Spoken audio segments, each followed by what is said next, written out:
toda aquela minha expectativa antes do início da partida, Edu, se concretizou dentro do jogo, né? O Guarani é um time muito agressivo, muito contundente na parte ofensiva, parte para cima mesmo.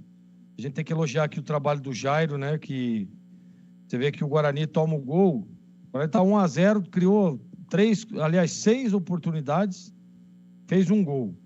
E aí toma o gol de empate, dá uma desequilibrada, tal, tenta voltar para o jogo, vai para o intervalo.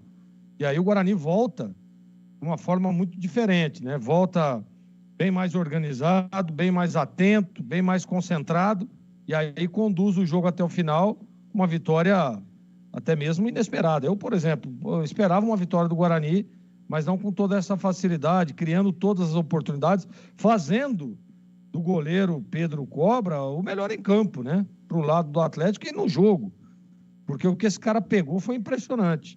Então, parabenizar o Guarani, porque mais uma partida que a gente vê uma evolução do time, enfrentou, não foi qualquer time, enfrentou o Atlético Mineiro, né, que em alguns momentos da partida trouxe um certo desconforto tático para o Guarani, mas que sempre soube se organizar dentro daquilo que aconteceu. O Guarani deu três vacilos no jogo. Aquele primeiro logo no início, onde acha que a bola sai e a bola realmente sai, mas o Bandeira não dá. E aí o Atlético chega e o goleiro Thiago faz uma grande defesa. Daí tem o gol de empate do Atlético. E no segundo tempo, aquela saída lá do Nogueira, que ele acaba perdendo a bola e o atacante do Atlético acerta o travessão. Só. No restante, muito contundente o Guarani, repito. Gostei da apresentação. Parabéns aos meninos.